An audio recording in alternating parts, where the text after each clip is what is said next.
2014 के बाद का हिंदुस्तान घर में घुसकर मारता है,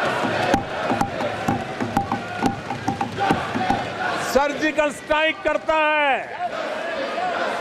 एयर स्ट्राइक करता है और आतंकवाद के आकाओं को भी सबक सिखाने का सामर्थ्य दिखा दिया है।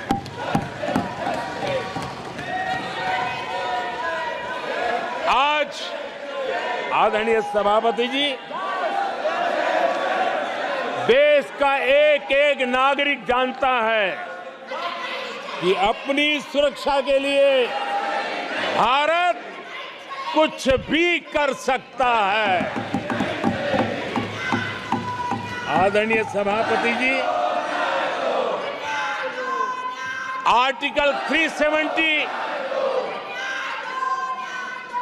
इसकी पूजा करने के वाले लोगों ने वोट बैंक की राजनीति का हथियार बनाने वालों ने 370 को उसने जम्मू कश्मीर का जो हालात कर दिए थे, वहां के लोगों के अधिकार छीन लिए थे। भारत का संविधान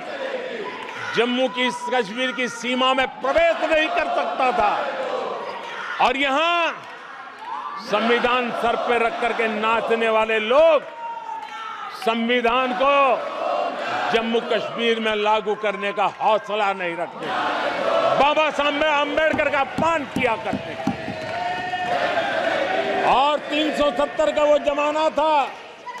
सेनाओं पर पत्थर चलते थे और लोग निराशा में डूब करके कहते थे अब तो जम्मू कश्मीर में कोई हो नहीं सकता है। आज आर्टिकल 370 की दीवार गिरी, पत्थरबाजी बंद है, लोकतंत्र मजबूत है और लोग बढ़ चढ़ करके भारत के संविधान में भरोसा करते हुए, भारत के तिरंगे झंडे पर भरोसा करते हुए, भारत के लोकतंत्र में भरोसा करते हुए बढ़ चढ़ करके मतदान करने के लिए आगे आ रहे हैं, ये साफ साफ दिखाई देता है। आदरणीय सभापति जी, 140 करोड़ देशवासियों में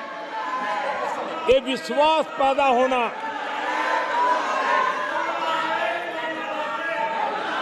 ये उम्मीद और जब विश्वास जगता है तो विकास का वो ड्राइविंग फोर्स बन जाता है।